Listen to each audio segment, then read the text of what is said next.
Bab 371. Tapi setelah sekian lama, tidak ada yang mengejarnya. Mungkin wanita itu bukanlah seseorang yang kuat. Bahkan klub balap Mount Daytona, yang pastinya memiliki video dirinya ingin menyakiti seseorang, tetap diam. Tampaknya mereka telah membuat keputusan yang diperhitungkan dan tahu pihak mana yang tidak boleh mereka sakiti.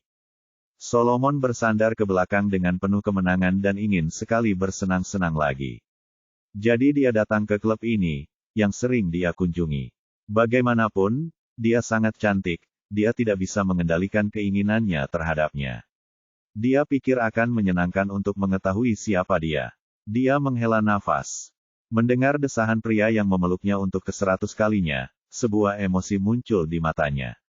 Dia dengan genit berkedip ke arah Solomon, dan jari-jarinya perlahan menggambar lingkaran di dadanya. "Apa yang kamu keluhkan? Kenapa kamu tidak memberitahuku?" dia bertanya. Salomo meliriknya. Wanita ini mendapat perhatian darinya, jadi dia selalu mencarinya kapanpun dia datang.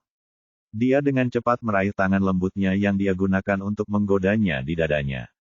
Dia memegangnya di tangannya dan berkata dengan tulus, "Bagaimana mungkin aku tidak bahagia jika kamu ada di sisiku?" Dia langsung tahu bahwa dia tidak ingin membicarakannya. Wanita itu dengan cerdik tidak bertanya lagi. Dia memandang Sulaiman sambil tersenyum dan membujuknya untuk tetap minum. Mendengar suaranya yang lembut dan menggoda, hati Sulaiman hampir luluh. Dia telah menghabiskan 2 botol whisky, wajahnya merah, matanya tidak fokus, dan tangannya mulai meraba-raba secara terang-terangan. Dia memandang wanita di depannya, tetapi dia tampaknya telah berubah menjadi wanita cantik yang tersenyum padanya kemarin. Sulaiman ngiler untuknya. Menatap kecantikan yang diimpikannya sepanjang malam, dia kehilangan kendali atas dirinya, membuka mulutnya yang berbau alkohol karena dia tidak sabar untuk menciumnya. Wajahnya, yang biasanya tampak agak sopan, menjadi sangat cabul. "Cantik, kemarilah. Biarkan aku kehilanganmu," katanya. Wanita itu menatap pria yang mengigau itu dan tersenyum lebih lebar. Dia mulai berusaha keras untuk mendapatkannya, menghalangi tangan pria itu yang meraba-raba sambil menggumamkan sesuatu yang menggoda. "Kami kedatangan pendatang baru. Apakah kamu ingin mencobanya?" kata wanita itu. "Hah, pendatang baru?" Solomon yang mabuk memandangi kecantikan di depannya dan tertawa cabul. "Kalau begitu, kau dan aku, oke." Wanita itu tidak mengatakan ya atau tidak, tetapi banyak yang mengulurkan tangan untuk mengipasi dirinya sendiri dan berbisik, "Mengapa panas sekali di sini?" Dia kemudian merobek pakaian tipis di bahunya tanpa ragu-ragu, memperlihatkan kulitnya yang halus dan putih. Tidak mungkin Salomo dapat menahan godaan ini. Dia menerkamnya, tapi wanita itu dengan cepat bereaksi, mundur selangkah, tepat pada waktunya untuk menghindari perapnya. Dia kemudian tertawa pelan. "Tidakkah kamu mau mencobanya?" Solomon. Pikiran Solomon sepenuhnya dikendalikan oleh alkohol dan keinginannya. Dia melihat pada kecantikan, berpakaian seksi di depannya dan menelan ludahnya dengan susah payah. "Berikan padaku, katanya. Wanita itu perlahan mendekatinya, mengambil botol kecil berwarna merah muda dari sela-sela jarinya, dan menuangkan semua cairan itu ke dalam gelas anggur Solomon. Dia memutarnya dan menatap pria di depannya dengan senyuman indah, "Minumlah." Solomon dengan bersemangat membalas, tidak menyadari bahwa senyum di wajah wanita itu telah menghilang. Dia tampak sedingin es, dengan sedikit kebencian dan kelegaan terpancar di wajahnya. Dia kemudian meraih tangannya dan mengantarnya menuju pintu ruang tunggu pribadi. Solomon sekarang telah jatuh ke dalam kesurupan psikedelik. Bab 372. Sulaiman menatap wajah dingin di depannya, semakin yakin bahwa wanita itu adalah wanita cantik kemarin. Dia benar-benar kehilangan kewarasannya. Dia bersandar dengan gemetar pada wanita itu dan merasa ada sesuatu yang salah saat dia dibawa keluar. Namun ia langsung memanjakan dirinya dengan bersandar di tubuh lembutnya dengan senyuman mabuk di wajahnya. Wanita itu membawanya ke pintu, membuka pintu ke ruang tamu pribadi, dan ketika dia terus berjalan keluar bersama Salomo, dia tampak tersandung dan jatuh ke tanah dengan Salomo di atasnya. Teriak perempuan itu dengan lantang, berusaha keras mendorong laki-laki yang seberat gajah itu, namun sia-sia. Pria itu terlalu berlebihan baginya, dan hampir meremukkannya sampai mati. Kamera pengintai di lorong dengan sempurna merekam perjuangan dan tangisannya, serta perilaku tidak senonoh Sulaiman. Dia berteriak, "Tolong aku!" saat dia tersedak. Saat itu, seseorang bergegas keluar dan meraih Solomon yang mengigau. Malam ini, Salomo ditakdirkan menjadi bahan tertawaan semua orang, dan keluarga Freeman akan jatuh di Sanjoto. Sementara itu, Nicole mengajak neneknya makan di kantin. Putra yang paling dicintai Wallace Sir, adalah Nicole, yang dibesarkannya sejak kecil. Putra dan menantunya tidak menyukainya, dan mereka tidak setuju Nicole menggunakan nama belakang mereka. Jadi, dia menamai Nicole dan membiarkan Nicole menggunakan nama keluarganya, yang memungkinkan Nicole bersekolah. Dia merawat Nicole, hujan atau cerah, dan ini adalah harapan terbesarnya untuk tuan rumahnya. Nicole tumbuh sehat bersamanya, menjalani kehidupan yang nyaman sesuai keinginannya sendiri, tidak terganggu hingga Nicole tumbuh besar hingga ia bisa memejamkan mata untuk bertemu dengan pembuatnya, sang nyonya. Wallace Sir memandang Nicole dengan penuh kasih sayang dan mengambil semua daging dari piringnya dan menaruhnya di piring Nicole. "Kamu tidak suka makan daging sejak kecil, tapi sekarang adalah waktu terbaik untuk menumbuhkan tubuhmu, jadi kamu harus makan lebih banyak." Nicole mendengarkan omelan yang sudah dikenalnya, tetapi dia tidak terlihat tidak sabar, tetapi hanya meletakkan kembali separuh dagingnya ke piring Wallace Sir, "Kamu juga harus makan lebih banyak." Nyonya Wallace Sir memandangi tubuh langsingnya dan merasa kasihan padanya. Saat cucunya berada di Great Oak, ia selalu beraktivitas di dalam rumah dan jarang berada di rumah. Tapi begitu Nicole datang, dia akan menyiapkan makanan lezat untuknya. Dan kini kondisi kehidupan Nicole di San Foto sudah membaik, namun nampaknya ia semakin kurus. Memikirkan tentang godaan yang baru saja dia dapatkan di kelas, dia hanya bisa membayangkan kehidupan seperti apa yang Nicole jalani di sini. Nyonya Wallace Sir merasa sangat tidak enak, tetapi memikirkan tentang anak-anak yang baru saja membelanya membuatnya merasa sedikit lebih baik. Nicole mudah beradaptasi dan pastinya merupakan salah satu sahabatnya. Dia tahu apa yang dipikirkan Wallace Sir. Will melihat ekspresinya. Nicole perlahan dan hati-hati menggigit ayam di piring dan berbisik, "Nenek, aku masih punya banyak teman. Nenek tidak perlu terlalu mengkhawatirkanku.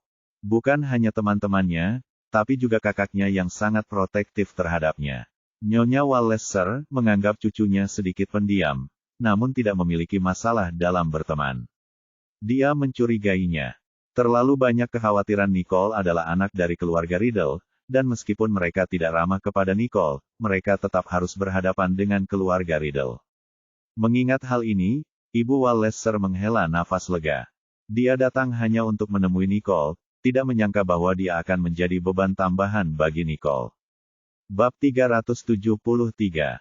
Saat dia memikirkannya, Nicole memegang tangannya yang dia kepalkan tanpa sadar. Nicole memandang Wallace Sir dengan kelembutan dan sedikit ketidakberdayaan di matanya. Neneknya penuh perhatian dan perhatian, tetapi karena dia terbiasa menjalani kehidupan yang sulit, dia menjadi sangat sentimental. "Kamu akan selalu menjadi nenekku. Jika kamu ingin bertemu denganku, datanglah mengunjungiku, dan jangan terlalu banyak berpikir." Nyonya Wallace Sir tercengang. Melihat cucunya ke dalam matanya yang tulus dan indah, dia tampak terkejut, tetapi segera diliputi oleh emosi. Dia mengulurkan tangannya yang lemah, memalingkan wajahnya untuk menyeka air mata dari sudut matanya sebelum berbalik dan tersenyum pada Nicole. Saya tahu. Fakta bahwa Nicole adalah anggota keluarga Riddle selalu menjadi hambatan mental baginya. Bagaimanapun juga, keluarga Riddle sangat berbeda dengan keluarganya. Dia bertanya-tanya apakah Nicole juga akan membencinya dan menolak mengakui seseorang yang memalukan seperti dia sebagai neneknya.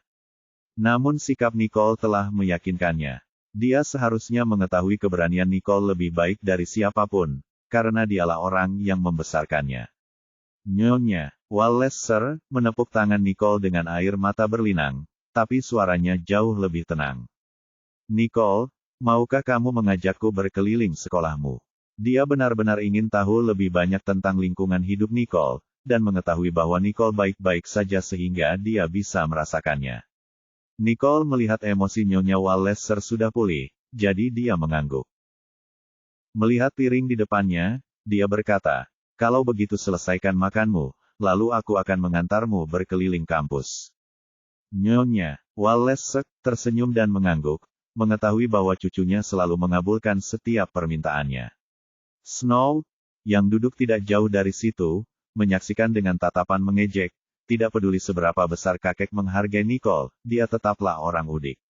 Dia bahkan membawa seorang wanita tua lusuh untuk makan di sini. Ini sangat memalukan. Ketika memikirkan apa yang dikatakan kakeknya kepadanya dan saudara perempuannya beberapa hari yang lalu, Snow tidak bisa menyembunyikan ejekan di wajahnya. Ivana, yang berada di sampingnya, dengan cepat merasakan ada yang tidak beres dengan emosi Snow, saat Snow menggenggam garpu begitu keras hingga kukunya mulai retak namun dia tidak menyadarinya. "Salju, kamu baik-baik saja?" Ivana bertanya sambil berbisik. Ivan menemani Snow menunggu Harvey di kafetaria, tapi Harvey tidak pernah muncul. Sebaliknya, mereka melihat Nicole membawa seorang wanita tua untuk makan di sini. Bibir Snow melengkung dengan jijik. Kehangatan di forum kampus sudah mereda, dan semua orang hanya mengambil sikap menunggu dan melihat, tidak tahu apa yang sedang terjadi. Beberapa penggemar Snow, yang juga pernah melihat konfrontasi keduanya beberapa hari yang lalu, mengatakan bahwa mereka tidak bisa menerima orang gila seperti Snow. Bahkan jika Snow berusaha keras untuk menyelamatkan citranya sekarang, tidak ada apa-apa akan membantu. Fokus Ivana sama sekali bukan pada Snow. Ketika dia melihat Snow menggelengkan kepalanya, dia tahu Snow baik-baik saja. Dia kemudian secara misterius mendekati wajah Snow dan bertanya dengan lembut, "Berlian merah mudamu belum ditemukan. Tahukah kamu siapa yang mencurinya?" Bab 374. Ivana yakin bahwa Snow memang memiliki berlian seperti itu, karena dia tahu betul bahwa setiap kali Harvey bepergian, dia akan membawa pulang sesuatu, seperti gelang dan kalung, untuk Snow. Masing-masing dari mereka membuatnya iri pada Snow. Jadi mungkin saja Harvey telah memberi Snow berlian 10 karat kali ini. Snow selalu menghargai hadiah yang diberikan Harvey padanya. Jadi, hilangnya berlian itu bukanlah suatu kebetulan, seseorang pasti telah mencurinya. Ketika Snow mendengar Ivana bertanya tentang hal ini, emosinya kembali tersulut. Snow mengepalkan garpu di tangannya dengan marah, seolah-olah dia tidak bisa merasakan sakit yang tajam dari kukunya. Dia telah kembali ke rumah tua untuk mencarinya, tetapi dia masih belum menemukan petunjuk. Dia memikirkannya dan yakin bahwa pasti Nicole yang mencuri berlian merah mudanya. Tidak ada seorang pun di keluarga itu yang akan cemburu padanya, kecuali Nicole. Kalau tidak, Nicole tidak akan tinggal sebentar saja dan pergi, dia pasti merasa bersalah. Dengan mengingat hal itu, Snow menatap Nicole dengan penuh kebencian. Ia tidak tahu dari mana Nicole mendapatkan berlian ungu itu, tetapi ia yakin bahwa itu pasti bukan keluarga Riddle yang memberikannya kepadanya. Dia sangat menghargai berlian merah muda itu karena itu adalah kenang-kenangan cinta dari Harvey. Jadi dia ingin mencari cara untuk mendapatkannya kembali. Akhirnya, Snow tidak dapat menahan diri. Ia berjalan ke arah Nicole, menggertakkan giginya sambil menatap Nicole dengan mata tajam. "Pencuri, aku bersumpah akan membongkar rahasiamu." Dia kemudian menoleh ke atas dan ke bawah ke arah Mrs. Walleser, dengan ekspresi jijik di wajahnya. "Walleser. Jadi, kau nenek Nicole. Tidak heran, burung yang sejenis akan berkumpul bersama. Sebaiknya kau mengawasi cucumu." Ada nada jijik yang tak kentara dalam suaranya. Dengan itu, Snow berbalik dan ingin pergi. Namun, pemandangan dua orang yang berjalan ke arahnya menghentikan langkahnya. Salah satu di antara keduanya tidak lain adalah Harvey, yang telah lama ditunggunya. Dia menyapa teman-teman sekelasnya dengan santai sambil terus berjalan menuju Nicole.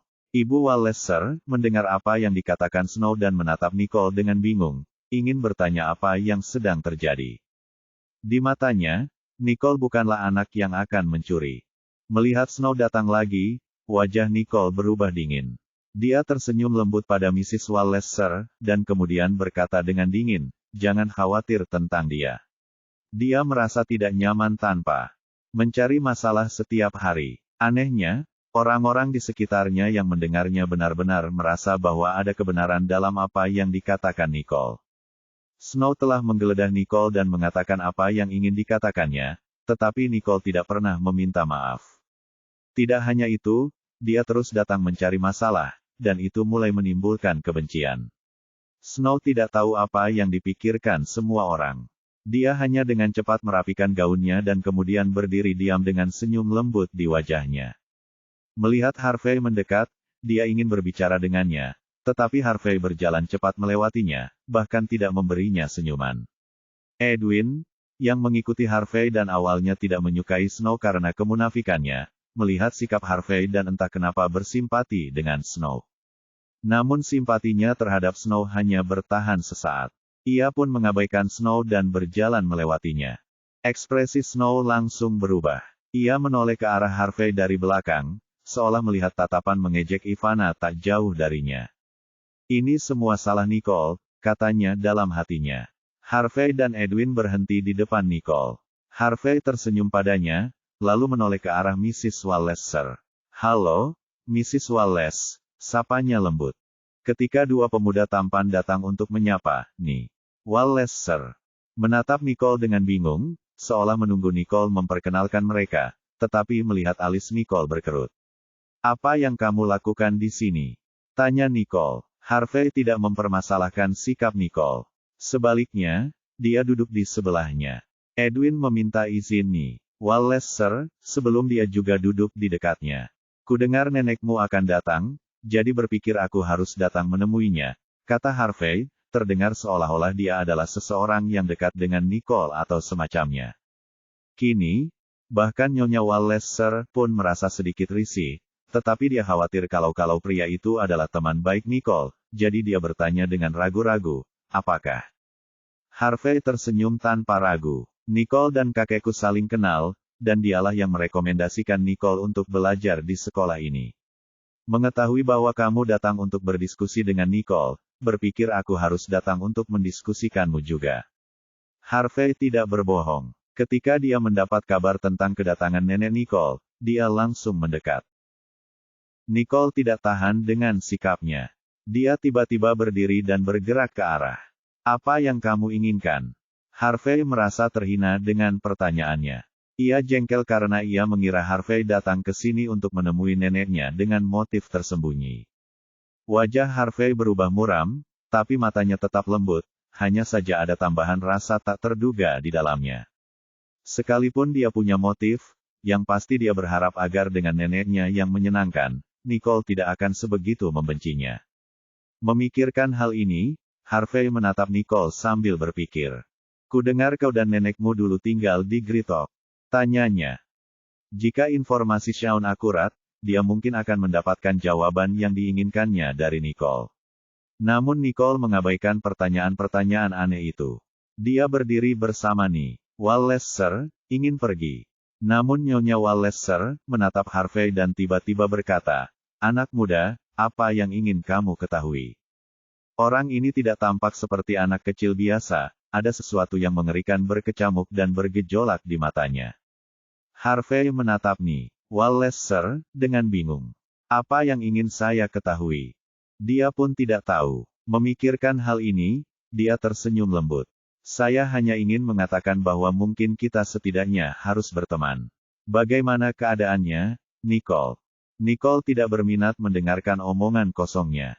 Ia mengambil nampan makanannya dan tepat saat ia meraih nampan neneknya, Edwin, yang duduk di sebelah Wallace Sir, telah mengambil nampan itu tanpa terlihat sedikit pun yang jelek. "Ayo pergi. Aku akan membantu nenek melakukannya," katanya kepada Nicole dengan nada suara yang tenang. Harvey memperhatikan dan membukakan matanya. Dia bertanya-tanya apa yang sedang direncanakan Edwin. Nyonya Wallace Sir memandang Edwin dan berpikir bahwa dia tampak manis, setidaknya tidak secerdik pemuda tadi. Saat mereka bertiga pergi bersama, wajah Harvey berubah menjadi sedikit menakutkan. Namun, sesaat sebelum dia dengan cepat mengembalikan sikapnya dan memasang senyuman acuh tak acuh di wajahnya. Salju memandang dari kejauhan. Melihat bahwa dia sekarang sendirian dan berpikir bahwa dia akhirnya mendapat kesempatan, dia pun mendekatinya. Harvey, sapanya. Harvey memandang tanpa emosi lalu tersenyum tipis. Ada apa? Bab 376. Snow melihat Harvey telah berbicara dengannya dan menjadi lebih berani. Dia berjalan ke arah Harvey dengan hati-hati dan berkata, apa yang perlu dibicarakan dengan wanita tua dari pedesaan itu? Sebelum dia selesai berbicara, Harvey menatapnya dengan dingin dan tersenyum kejam pada gadis lugu di depannya. Kami akan membahas banyak topik umum, ujarnya. Tapi dia tidak mengatakan apapun pada Snow. Mengingat lelucon hari itu, Harvey memandang Snow dengan kasihan. Kenyataan bahwa ia bahkan bisa kehilangan hadiah terbaik untuknya membuat Harvey enggan berbicara dengannya. Salju. Suara Harvey terdengar acuh tak acuh, tapi dengan sedikit kebencian yang ekstrim. Kembalilah dan bicara padaku saat kamu mendapatkan berliannya kembali. Dia kemudian bangkit dan pergi, meninggalkan Snow yang memperhatikannya pergi dengan mata terbelalak. Salju membeku cukup lama sebelum sedikit kekejaman muncul di matanya. Dia tahu itu, Harvey hanya akan marah padanya karena dia kehilangan berliannya. Aku akan mendapatkan berliannya kembali, apapun caranya, katanya dalam hatinya. Edwin menemani Nicole dan Ni Wallace dalam tur kampus. Nicole belum pernah mengunjungi banyak area di kampus. Dia menghabiskan waktunya di lapangan atletik, ruang kelas, kafetaria, asrama, dan, tentu saja, kafe, setiap hari. Ia belum pernah mengunjungi fasilitas hiburan lainnya. Edwin adalah mahasiswa tahun ketiga, jadi dia mengenal kampus lebih baik daripada Nicole. Ibu Wallace mengikuti Edwin dari belakang dan memandangnya dengan penuh minat. Bahkan sorotan mata Nicole berubah dengan lembut. Saat itu, ponsel Edwin berdering. Dia mengangkat telepon dan menjawabnya, wajahnya muram. Nicole melihat ekspresinya dan tahu itu pasti sesuatu yang luar biasa. Benar saja, setelah menutup telepon, Edwin dengan nada minta maaf berkata kepada Nicole dan Ni Wallace, bahwa dia harus pergi untuk mengurus sesuatu. Nyonya Wallace melambaikan tangannya, mengatakan bahwa dia tidak berkewajiban untuk mengajaknya berkeliling, dan bahwa dia senang mendengar penjelasan menarik darinya. Nicole mengangguk penghargaannya kepada Edwin. Dia kemudian menatap dan menyipitkan matanya saat Edwin bergegas pergi. Terlintas dalam pikiranku tentang permintaan Edwin agar dia mengabulkan permintaannya. Kalau saja dia tidak terlacak, dia pasti ingin membantunya. Saat dia memikirkan Zeke, dia teringat apa yang Zeke katakan padanya tadi pagi, dia menerima pekerjaan yang tampaknya tidak mudah, dan dia akan meneleponnya kapan saja. Nicole menatap kotak surat yang kosong dan kemudian teringat ekspresi Edwin tadi. Seolah sedang memikirkan sesuatu, sebuah cahaya muncul di matanya. Ibu Wallace tidak menyadari semua ini. Dia merasa sedikit lelah setelah berjalan sekian lama, jadi Nicole mengantarnya ke gerbang sekolah. Ibu Wallace bertanya dengan santai, siapa pria itu? Sepertinya dia pria yang baik. Nicole tidak berpikir dua kali, tapi berkata dengan santai, dia seniorku. Nyonya Wallace menatap cucunya dengan penuh perhatian dan berkata dengan suara lembut, anak laki-laki di kantin tadi. Kamu harus menjauh darinya. Dia tidak mengatakan bagian terakhir ini. Nicole melihat keraguan dalam diri Ni Wallace. Dia dan aku tidak akan punya peluang. Mendengar hal ini, Ni Wallace mengangguk lega. Bab 377.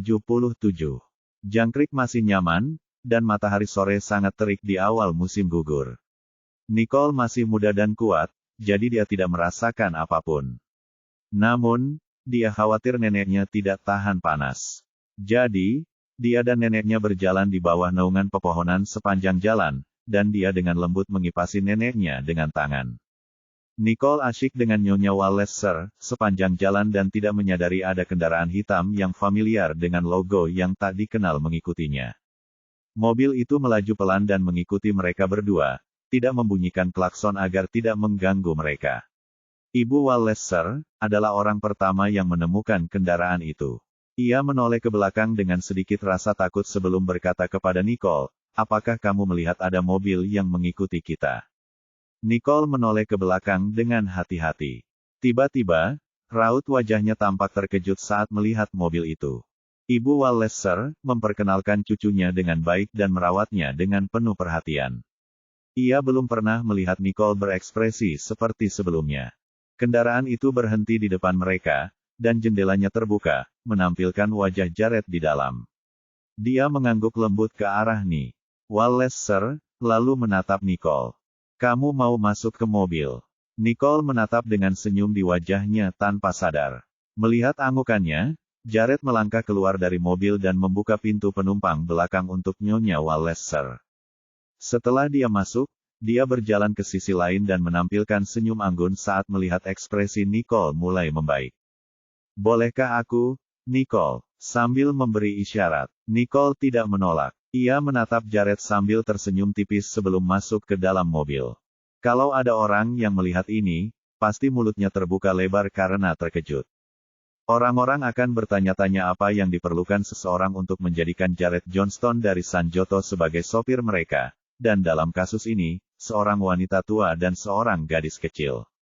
Bahkan Presiden Hustuaberg mungkin tidak akan mendapatkan perlakuan istimewa ini.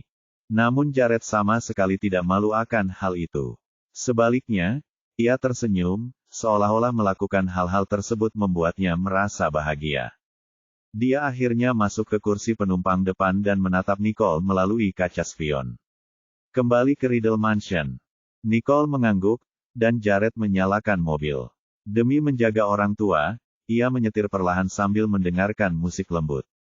Joknya terasa sejuk dan nyaman meski di bawah terik matahari, dengan aroma parfum yang samar. Jared, yang duduk di depan, berkata kepada Walleser, "Halo, saya teman Nicole, Jared." Lingkaran cahaya. Nyonya Walleser langsung tersenyum, karena dia sudah mendapat kesan yang baik tentang Jared. Ia kemudian menyembunyikan Nicole dengan penuh arti. Nicole merasa malu, ia tahu ia tidak bisa memberitahu neneknya bahwa Jared adalah pertunangannya. "Dia adalah pemilik kafe di seberang kampus kami. Saya tidak tahu hal itu. Jika dia bisa membuka kafe di tempat seperti Sanjoto, dia pasti cukup baik-baik saja," pikir Walleser. "Akan lebih baik lagi jika dia bukan seseorang dengan status sosial yang terlalu tinggi dan tidak menganggap Nicole mempermalukannya." Saat ini, Ibu Walleser merasa jauh lebih tenang. "Ini pasti pertama kali kamu ke Sanjoto. Aku akan mengajakmu berkeliling," kata Jared. "Baik sekali, tapi aku tidak ingin merepotkanmu." Nyonya Walleser ragu-ragu karena dia tidak ingin merepotkan siapapun.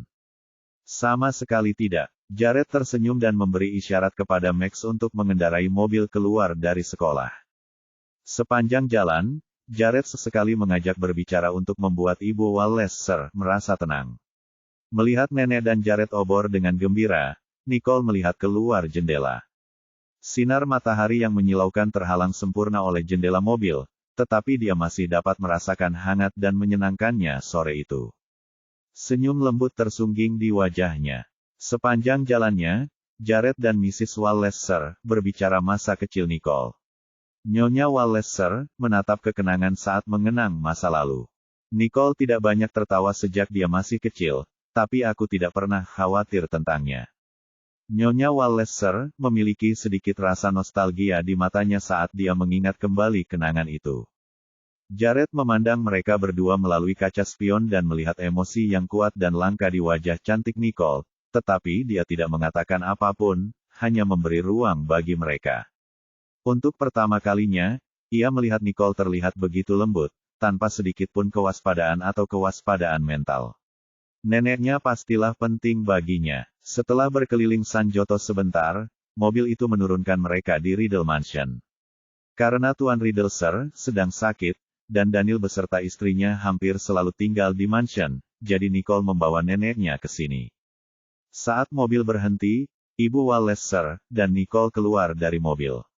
Nicole menatap Jared. Jared tersenyum pada Nicole lalu berkata, "Ibu Walles, Nicole, sampai ketemu." Melihat Nyonya Walleser mengangguk, Jared lalu menggulung jendela. Kendaraan hitam itu melaju kencang seperti anak panah yang lepas dari talinya, melaju kencang di jalan raya. Nyonya Walleser melihat ke arah tempat Jared pergi dan berkemah pada dirinya sendiri. Anak ini benar-benar tampan. Di mata Wallace, Sir, tidak ada satu orang pun yang pernah ia lihat hari ini yang dapat menyamai Jared. Mungkin itulah sebabnya Nicole menyukainya. Nicole memiliki pendengaran yang tajam dan telah mendengar apa yang digumamkan Ni. Wallace, Sir. Sesaat, dia tidak tahu apakah harus menangis atau tertawa. Nyonya Wallace, Sir, mengabaikan ekspresi. Saat Nicole membantunya masuk ke dalam, dia dengan santai bertanya kepada Nicole tanpa menatapnya, apa hubunganmu dengan pemuda yang mengirim kita kembali?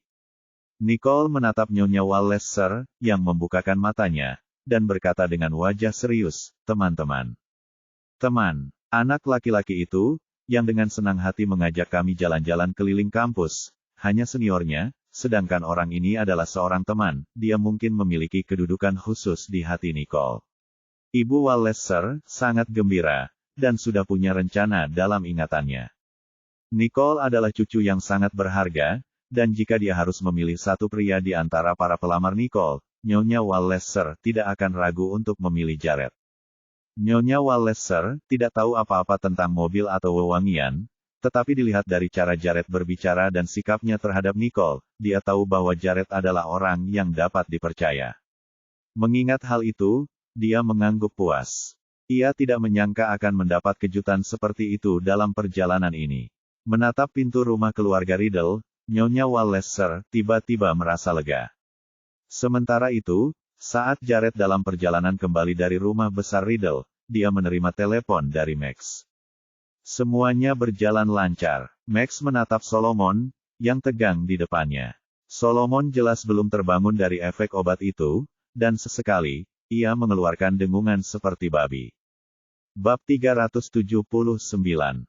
Jared mendengar suara di sana dan mengerutkan kening karena jijik, lalu berbisik kepada Max, ikuti protokol dan tangani masalah ini, tapi jangan sampai tanganmu kotor. Max berkata, ya, lalu dengan lambaian tangannya yang lembut, dua orang pria muncul dari belakangnya, menggendong Solomon seperti sampah, dan melemparkannya ke ruang tahanan yang dingin. Dia lalu menoleh dan menatap orang di belakangnya, wajahnya yang dingin tampak sangat menakutkan. Dia berperilaku tidak senonoh di depan umum, menyalahgunakan obat-obatan psikedelik, dan bahkan menyerang seorang gadis bar. Inspektur Pierce, bagaimana Anda akan menangani kasus ini? Inspektur Pierce segera menyeka keringat di dahinya. Ia menatap pemuda yang gagah itu dan tahu bahwa pemuda itu adalah seseorang yang tidak bisa ia ganggu. Melihat Solomon, yang terus menggeliat seperti serangga di ruang tahanan, wajah Inspektur Pierce tampak serius. Berani sekali Sulaiman ini berbuat semaunya di wilayahnya. Katanya dalam hati. Dia tidak akan peduli jika Solomon menyimpan barang-barang di ruang pribadi, tetapi dia membawa wanita itu keluar dan kamera pengawas telah menangkap tindakannya dalam mengejar kesenangan dan bahkan penyerangan secara keseluruhan. Penyalahgunaan psikedelik merupakan pelanggaran serius di Sanjoto. Tidak mungkin Solomon tidak menyadarinya. Memikirkan hal ini, wajah Inspektur Pierce menjadi muram. Alih-alih bertele-tele, ia berbicara langsung kepada Max. Penyelidikan sedang dilakukan secara menyeluruh, dan kami pasti akan memberikan jawaban kepada Anda semua. Tes darah Solomon sudah berlangsung, dan kami akan segera mengetahui apa yang telah dilakukannya pada dirinya sendiri. Hal lain, kami ingin mengetahui bagaimana Anda menemukan apa yang terjadi dan membuat laporan tersebut. Max mengangguk. Ia melirik sekilas, dan seorang wanita keluar. Ada memar di wajah dan tubuhnya. Sepertinya dia telah dianiaya dengan parah, dan wajahnya yang cantik kini sama sekali tidak dapat dikenali lagi. Inspektur Pierce telah menangani banyak kasus, tetapi ia tetap tidak dapat menahan diri untuk tidak terkesiap kaget saat melihat kondisi wanita tersebut. Salomo memang bajingan, katanya dalam hati. Max melihat ekspresi terkejut di wajah Inspektur Pierce dan berkata, kami berada di ruang tamu pribadi di sebelah ketika kami mendengar seorang wanita meminta bantuan. Jadi kami membuka pintu untuk melihat apa yang terjadi, dan sisanya adalah sejarah. Inspektur Pierce mengangguk tanda mengiyakan. Meskipun tidak seperti yang dibayangkannya, pernyataan tertulis mereka terasa lebih tidak disengaja dan lebih benar, dan kekhawatirannya tentang kasus ini berkurang. Sekarang dia merasa Solomon benar-benar menjijikkan. Seorang dokter bergegas mendekat dan mengangguk kepada Inspektur Pierce dengan wajah serius. Tidak heran Solomon bisa mabuk dalam waktu yang lama, ia telah mengonsumsi afrodisiak yang paling umum dijual di pasar gelap. Dikenal sebagai filter, zat ini ditambahkan ke whisky untuk meningkatkan khasiatnya dan dapat membuat orang mengigau.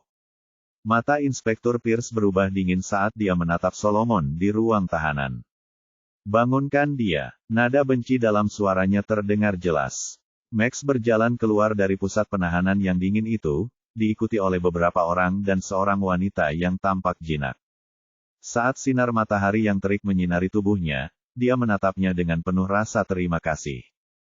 "Kau melakukan pekerjaan dengan baik." Wanita itu tersenyum dan terlihat seperti kecantikan yang disalahgunakan dengan memar di wajahnya.